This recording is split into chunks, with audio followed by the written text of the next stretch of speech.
Tá.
Gente, mais 2 minutinhos, tá?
Bom dia a todos de novo, né? Espero que os senhores estejam bem, né? Vou fazer chamada aqui de novo. Amanda. Presente. Arthur de Paula. Arthur Vinícius. Opa, peraí. Arthur Vinícius.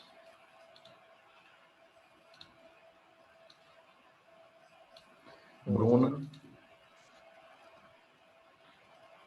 Caio.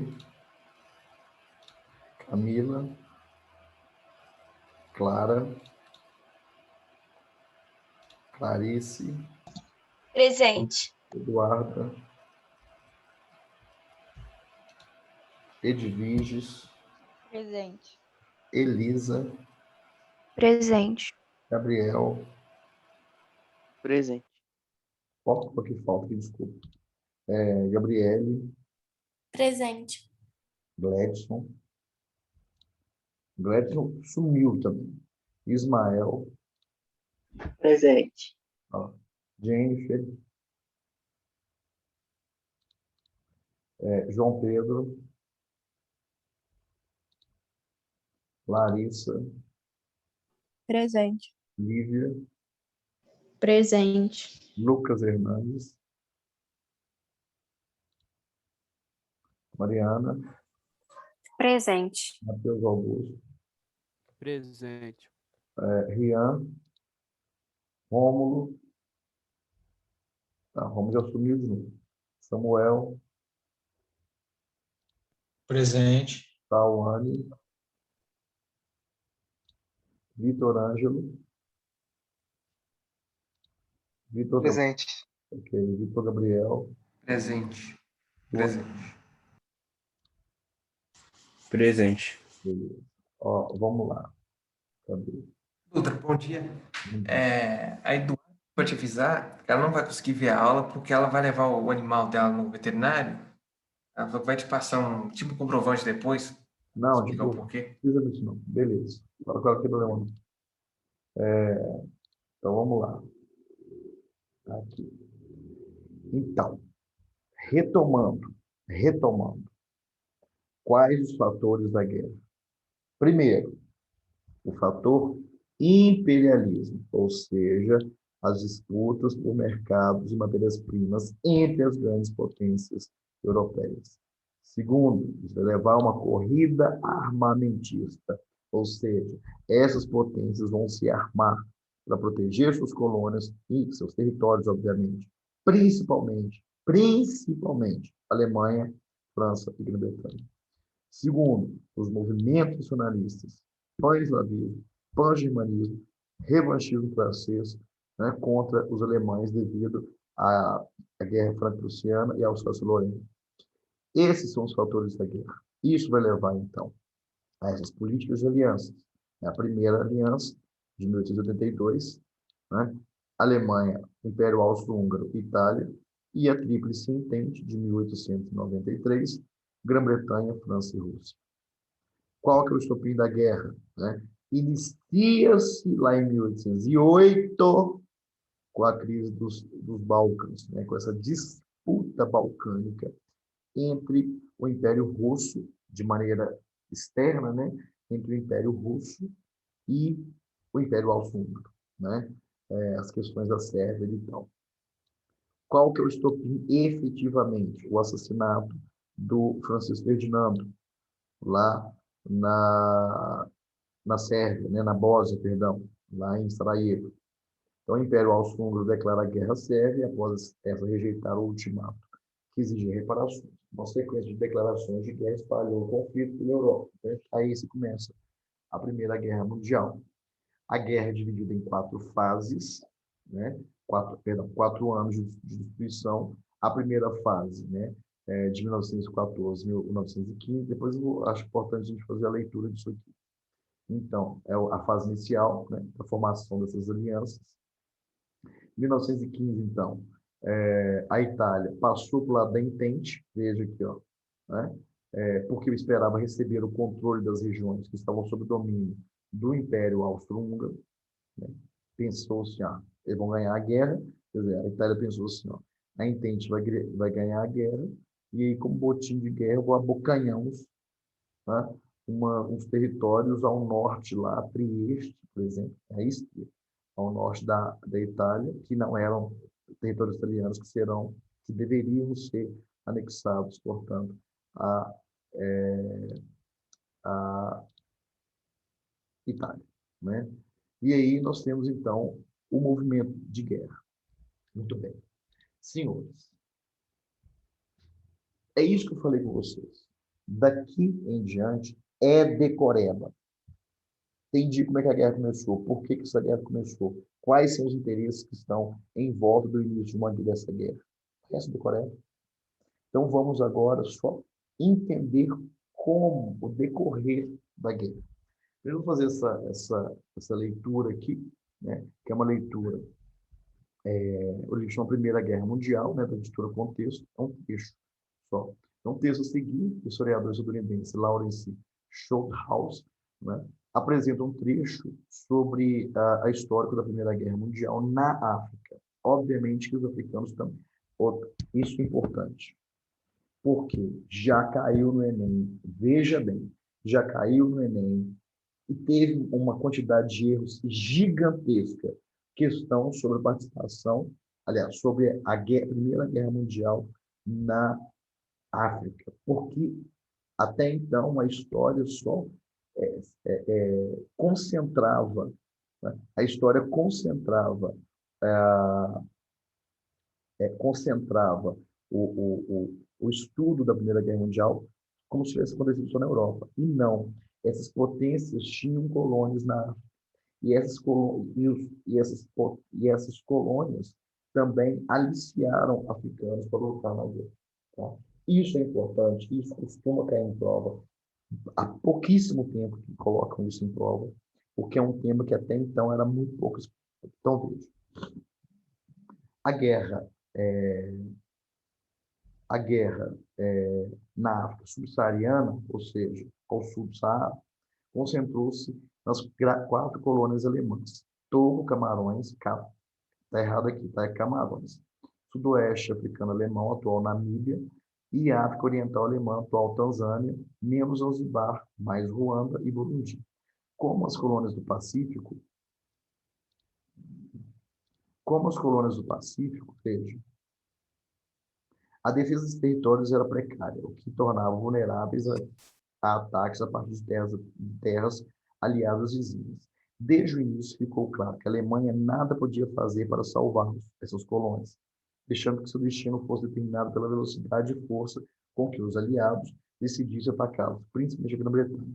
A colônia do Togo, no oeste da África, era a única possessão alemã ultramarina autossuficiente graças ao eficiente cultivo de cacau, algodão e café.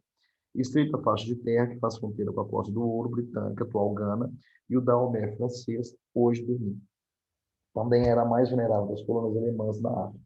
Então, você está entre estava o Togo, né, entre duas colônias aliadas, né, que é a França e a Grã-Bretanha. Estava ali no meio. O regimento da Costa do Ouro, da Real Força da Fronteira da África Ocidental, sob o comando do tenente-coronel F.C. Bryant, invadiu o Togo a partir do oeste em 7 de agosto. Ação logo imitada por uma força francesa que invadiu o território togolês a partir do Dahomey, né, no leste. Os 1.500 defensores militares alemães e 1.200 africanos capitularam depois de apenas 19 dias de luta. Camarões, 800 quilômetros ao leste, era bem maior e sua conquista foi mais custosa. A contribuição britânica inicial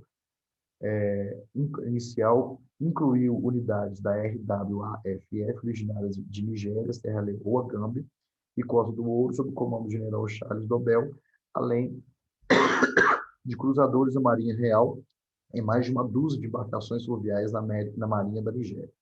Ao passo que a contribuição francesa incluía um cruzador e uma força de infantaria predominantemente senegalesa.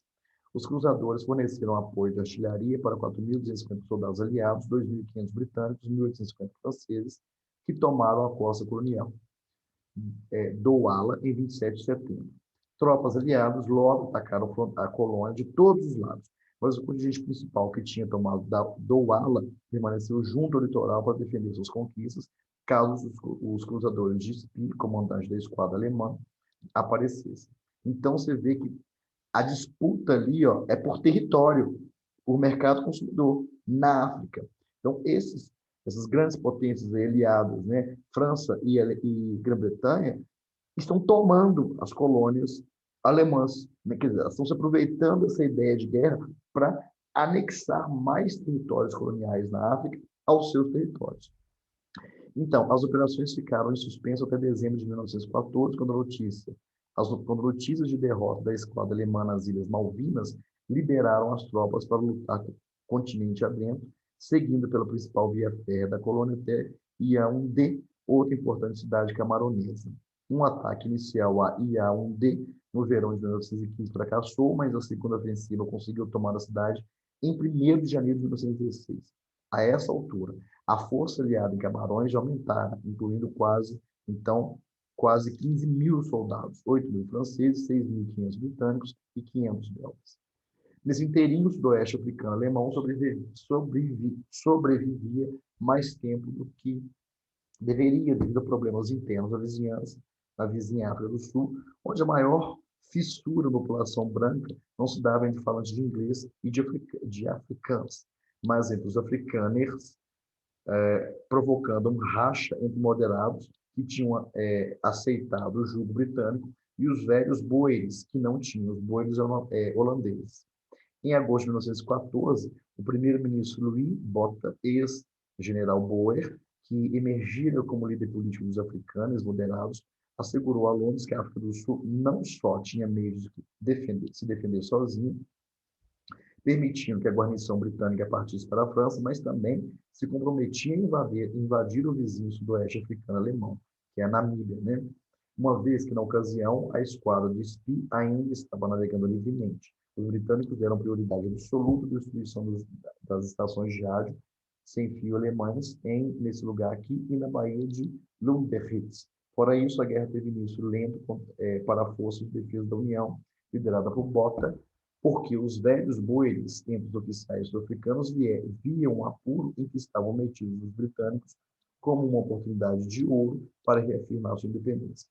A rebelião africana contra o governo de Botha levou o nome do tenente-coronel S.G. Martis, comandante local das tropas sul-africanas na parte norte da colônia do Cabo, cuja conspiração com os oficiais alemães do outro lado da fronteira acabou fazendo com que Botha o demitisse em 8 de agosto. Martis partiu para a rebelião aberta no dia seguinte, e no dia 14, o primeiro-ministro declarou lei marcial. Com a ajuda de seu ministro de defesa, Botha comandou a maioria leal ao exército sul-africano numa campanha livre e decisiva que esmagou a rebelião. Semanas depois da redução da última força rebelde, Botha tinha mobilizado o exército sul-africano de 60 mil homens para invadir o sudoeste africano, a Namíbia. Aproximadamente 2/3 dessa força entraram em ação na colônia alemã, onde enfrentaram uma vigorosa e obstinada resistência da Força de Defesa do general Victor Frank. Em contraste com outros líderes de colônias alemãs na África, Frank não estava em posição de complementar suas forças com muitos soldados africanos, pois a população local tinha sido significativamente reduzida uma década antes pelo genocídio dos Hereros. Depois de Botha, tomou a capital colonial, Van Windhoek, em 12 de maio de 1915. Franco recuou para o norte, antes de capitular com seus 2.000 soldados remanescentes em Corab, 8 dias depois. Então, isso aqui representa a aniquilação, né, das colônias alemãs da África. Né? Então, vocês observem como, principalmente os franceses e os britânicos, eles estão, assim, fascinados com o desejo, né, de conquistar novos territórios, seja territórios na África, né, conquistar efetivamente territórios na África, tomando, obviamente, anexando os territórios de seus inimigos. Nesse caso aqui, o inimigo é a Alemanha, ou seja, conquistando e anexando territórios alemães que estavam previstos lá na Conferência de Berlim, né, e anexando para si. Então, essas são as disputas imperialistas que estão colocando essas potências europeias em conflito e que é a principal motivação da Primeira Guerra Mundial. Vocês entenderam como que isso se reflete, gente? Como que isso se reflete na guerra, efetivamente? Então, o que é essa guerra? É uma guerra de disputas imperialistas. Obviamente, tem outras questões, mas as disputas imperialistas são as mais evidentes, né? São as principais motivações, são os principais fatores que vão levar efetivamente a guerra. Então, esse aqui é o movimento de guerra. Então, veja aqui nesse mapa, né? As alianças de frente de combate na Europa. Então, veja aqui. A Tríplice Aliança e seus aliados, né? Aliança, então, Alemanha, o Império Alemão, o Império Austro-Húngaro, Bulgária e o Império Turco-Otomano, né? A Tríplice Aliança, aliás, a Entente, perdão, Grã-Bretanha, França, Itália, né? Os Balcãs, olha aqui, os países balcânicos, e a Rússia, os países neutros, né? Veja que Portugal também está apoiando a Entende. E as frentes de batalha de 1914 e 1915. Então, você tem batalhas 1914, principalmente, né? Quer dizer, observem aqui que essas batalhas elas são para impedir o avanço da aliança, né? Da aliança, chamada aliança, né? E 1915 também, mas mais direcionada à Itália, né? À Grécia e à Rússia. Então, você tem outro elemento importante. Esse aqui é a primeira fase da guerra, nós chamamos essa primeira fase de guerra de movimentação, nós chamamos essa primeira fase de guerra de movimentação de tropas. E a partir de 1915 até 18, você tem um outro modelo de guerra que vai ser implantado nesse período, que é a chamada guerra de trincheiras, né? Guerra de trincheiras. Então, para marcar a posição nos territórios ocupados, os soldados de ambos os lados do conflito passaram a fazer uso de trincheiras, né? Que é a rede de valos escavados na terra, se tornaram lares temporários dos combatentes. Trincheiras são uma coisa terrível, né? Por quê? Você tem trincheiras gigantescas, gigantescas, trincheiras que atravessaram praticamente todo o território francês, né? Então, veja, essas fotos aqui, ó. Soldados franceses durante o jogo de caça trincheira. Eles cavam esses buracos, né, essas valas, né, protegem essas encostas, mas ali o sujeito fica no sol, na chuva, o sujeito morre ali ele vai decompor, as condições né, de insalubridade são terríveis, né? É muito sujo, rato, bicho, falta de alimento, é uma vida realmente muito difícil desses soldados desse período, né? Veja aqui, ó, essa foto aqui de 1915, um padre, né, desenhando um avião da frente ocidental, 1915, né? Olha isso aqui, ó. Soldados alemães em uma mula usam máscara de gás em 1916. Teve também essa questão da guerra química, né? Principalmente os alemães. Armas químicas letais foram utilizadas pela primeira vez na Primeira Guerra Mundial. Vocês já viram aquele filme 1917? Quem já viu esse filme, gente? Alguém já viu esse filme, 1917? Ele estava, eu não sei se ainda está no Netflix, mas está. Alguém viu esse filme? Eu acho que nunca vi, não. Não, eu nunca vi, mas já me falaram que é Eu também não. É muito legal. bom. Eu assisti ele há um tempo atrás, assisti ele no ano passado. Se tiverem acesso, assistam. Ele é bem legal, né? Ele se passa durante a Primeira Guerra Mundial. E ele dá para vocês verem. Por exemplo, a Primeira Guerra Mundial, a primeira que vai utilizar o avião, a espingarda, o tanque de guerra, guerra química. Isso não é terrível, gás tóxico, gás letal, gás de mostarda, umas coisas horrorosas que foram utilizadas. E é uma guerra extremamente violenta, né? Ao tanque de guerra, que é o tanque norte-americanos, a Batalha de Florença, Argonne, na França, da Floresta Argonne, na França, em 1918, já no final da guerra, né? Nunca, isso aqui é a primeira vez que isso foi criado. Os soldados utilizando motos no estreito de Dardanelos, né? Quer dizer, essa guerra, batalha com metralhadora, né? A metralhadora não existia até então. Então, uma série de tecnologias de guerra foram inventadas nesse período. E nessa segunda fase, a partir de 1915, que vai ser utilizado na Primeira Guerra, nessa fase das trincheiras, né? Isso aqui é importante, né? Essa tecnologia de destruição. Então, a Primeira Guerra Mundial inaugurou conflitos modernos que marcaram o século XX. Ainda que durante os combates tenham sido empregados algumas estratégias militares do século XIX, foram utilizadas pela primeira vez tecnologias, aqui, ó, como o avião, né, o submarino e armas químicas. Por isso, o fator destrutivo dessa guerra. O primeiro uso de arma química foi feito em Ypres, na Bélgica, em 1915. O exército alemão lançou contra os soldados franceses e belgas o gás cloro. Ao inalar a nuvem de fumaça esverdeada de cheiro doce, centenas de homens tiveram os pulmões queimados e morreram asfixiados. É um negócio horroroso. Depois dessa experiência, os franceses desenvolveram um gás ainda mais letal, o fosgênio, que matava também por asfixia, mas, diferentemente do cloro, não tinha cor, né? Os exércitos logo equiparam suas tropas com os gases. Foi desenvolvida uma máscara conectada a um cilindro que filtrava os gases do ar. Com seu uso, as mortes diminuíram, apesar dos efeitos colaterais, como a cegueira temporária, continuarem a afetar os soldados. Em 25, foi firmado o Protocolo de Genebra, né, um acordo entre vários países, incluindo o Brasil, proibindo o uso de armas químicas em combate, que é um negócio extremamente devastador. As mulheres também, né, porque essa guerra teve uma presença feminina muito significativa.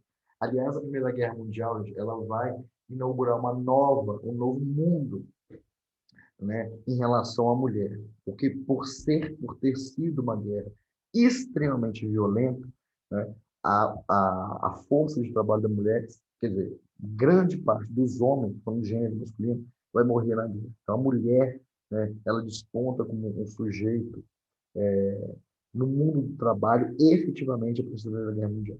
Então, ao final do primeiro ano da guerra, já era evidente para todos os países envolvidos que o conflito não se resolveria rapidamente.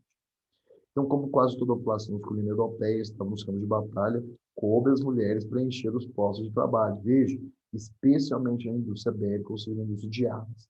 Dessa forma, o esforço de guerra estendeu-se para as cidades, passando a ser também um esforço feminino. As mulheres tornaram-se chefes de família, uma vez que muitos homens vão morrer na guerra, responsáveis por prover seu sustento. Profissões tipicamente masculinas, como a de condutor de bonde e de soldador, por exemplo, passaram a ser desempenhadas por mulheres. Na agricultura, atividades em que as mulheres sempre estiveram envolvidas, seu papel tornou-se preponderante, pois garantiu o alimento para a população civil e para os soldados que estavam na guerra, serviu fonte. O espaço que passaram a ocupar no mundo do trabalho, no entanto, não significou mais espaço social e político para as mulheres. Na maioria dos países, elas eram marginalizadas, não podiam votar e estavam sujeitas aos maridos, né, ou responsáveis masculinos. Ao final da guerra, com a volta dos homens, os esforços das mulheres não foi considerado como mostra o texto. Né? Eu tenho um texto que fala sobre isso. De qualquer maneira, quer dizer, essa expansão da mulher na Primeira Guerra Mundial, por mais que, a princípio, você não tenha um reconhecimento disso, no futuro terá. Né? Porque as lutas, né, por igualdade de condições, pela lutas feministas, né, de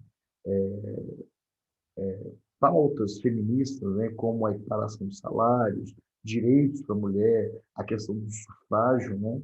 O que é o sufrágio? O sufrágio é o direito de voto, né? O sufrágio feminino, ou seja, o direito de voto feminino, o direito de participação, a emancipação da mulher em relação ao homem, seja o marido, seja a família, né? Tudo isso estará em pauta a partir desse momento em que a mulher toma espaço social, né? A mulher, quer dizer, ela sai de casa, ela ocupa novos espaços. Veja bem essa foto aqui, foto de 1918, final da guerra, uma motorista mulher, né? Até então, praticamente as mulheres eram proibidas de dirigir, né? Então, essa guerra vai se estender dessa maneira, extremamente violenta até 1918, né? E aí, em em janeiro de 1918, você vai ter uma, um avanço, vamos dizer assim, né? A partir de 1917, em 1917 você tem uma mudança significativa na guerra devido a duas questões. Primeiro, né, quer dizer, as forças aumentam do lado da Entente, né? Quer dizer, França, Inglaterra e Itália são as potências, e aí você tem a entrada na guerra dos Estados Unidos. Isso aqui é fundamental. Primeiro, os Estados Unidos vão fornecer soldados muitas armas.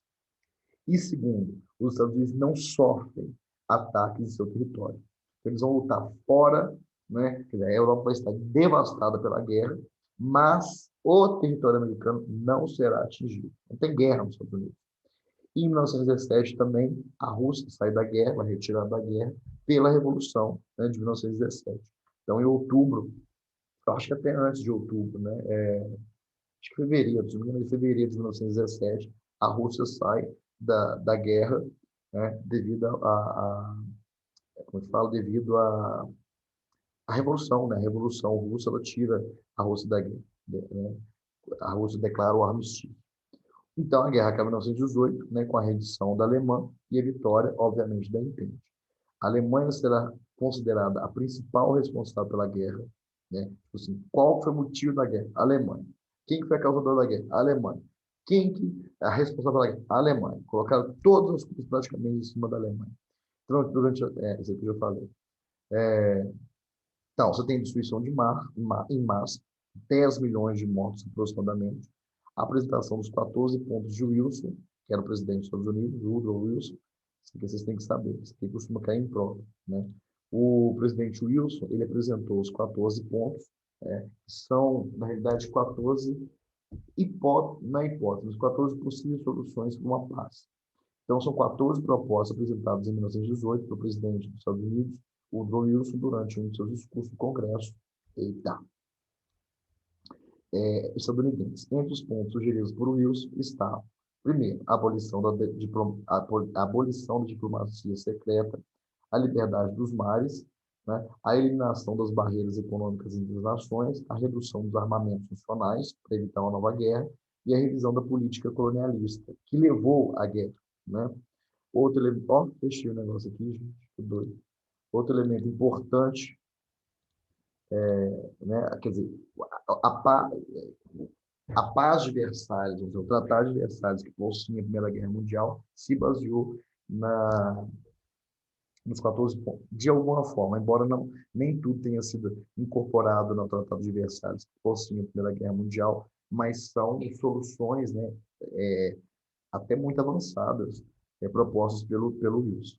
Então, a imposição de severas punições à Alemanha pelo Tratado de Versalhes. O Tratado de Versalhes, portanto, é o documento que vai dar por fim, efetivamente, à Primeira Guerra Mundial. Então, a Alemanha, as punições da Alemanha, né, que ela vai sofrer com o Tratado de Versalhes. Primeiro, redução de sua força bélica, limitação do potencial bélico, inclusive do exército alemão. Né? Eles vão estabelecer lá que a Alemanha pode ter tantos tanques de guerra, tantos soldados, tantas tanques de guerra, tantos, literalmente isso. A perda de territórios, por exemplo, a Alsácia-Lorena, que volta a ser francesa, e o pagamento de pesadas indenizações para os países, né, para as potências vencedoras da guerra. Né? Então, não se esqueçam disso, porque, quer dizer, a paz de Versalhes vai colocar a Alemanha numa situação extremamente vulnerável, né? Um caldeirão, né, de uma pobreza generalizada e, né, pós-guerra você vai ter a ascensão ali de um negócio horroroso que é o nazismo. Né? Veja, aqui, ó. A fundação da chamada Liga das Nações. A Liga das Nações é uma proto-ONU, né? O objetivo da Liga das Nações era evitar uma nova guerra, ou seja, os países vão se aliar à Liga das Nações. E questões que poderiam levar a um conflito deveriam ser levadas à Liga das Nações para, diplomaticamente, os países discutirem e evitar um novo conflito. Né? Quer dizer, a Primeira Guerra Mundial foi um conflito extremamente violento. Então, esses países ficaram com medo de haver novos conflitos. Né? A Alemanha foi excluída, né? Então, da Liga das Nações, tem a exclusão da Alemanha, da Rússia e dos Estados Unidos. A Rússia, principalmente devido à Revolução Socialista. O mundo tem medo do socialismo.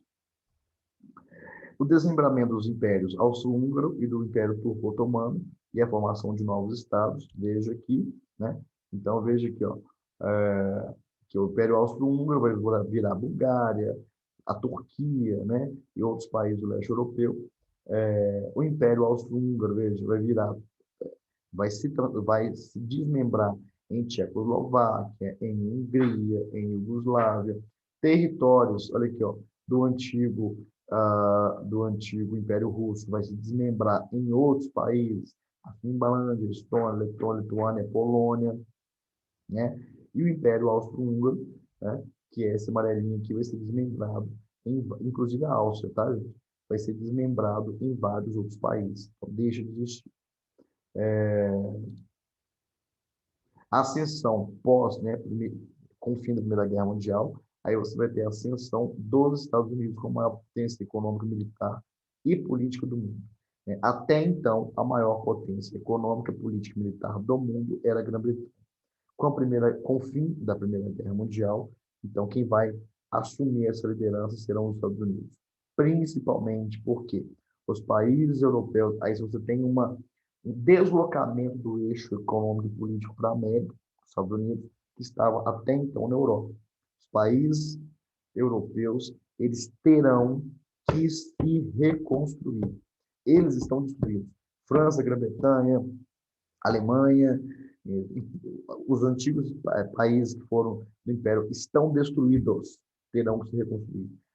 Rússia terá que se reconstruir, sobretudo em decorrência de uma revolução que também foi muito devastadora para o país.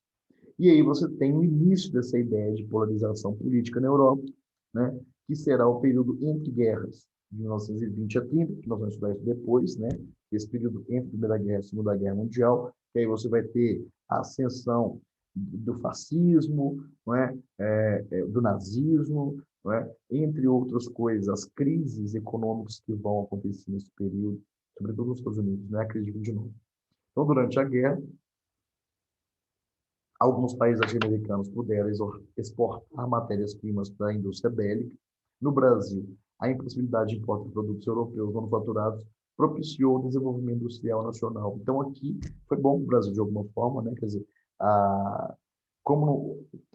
a indústria europeia estava voltada para a guerra, né? Os países latino-americanos, sobretudo, principalmente Brasil, Argentina e Chile, tiveram um impulso para industrializar, porque não estavam comprando de fora, então desenvolveu o seu parque industrial. E mais, muita do que foi produzido aqui também foi exportado para a manutenção da guerra. Então, após a Primeira Guerra Mundial, eu passei para vocês isso aqui, né? E aí você tem, então, um mundo, né? Um mundo que vai ver uma guerra, né? Como que vai ser esse mundo pós a Primeira Guerra Mundial. Só que tem ainda o fator Revolução Russa, que nós vamos deixar para a semana que vem. Alguma dúvida até aqui, senhores? Não. Tá tranquilo. Beleza, então, gente. Desejo a todos vocês um ótimo final de semana. Juízo, tá, Samuel? Fiquem com Deus. Sempre. Eu sei. Fiquem com Deus. E até a semana que vem, tá, gente? Se cuida. Obrigado. Falou, Não Dutas, esqueça do melhora. trabalho a semana que vem, tá? Tá. Então tá bom. Um abração para vocês. Melhora, professor. Obrigado, gente. Até mais. Tchau. Tchau, Samuel. Tchau. Falou, professor, melhoras. Falou. Obrigado, amigo. Até mais, gente.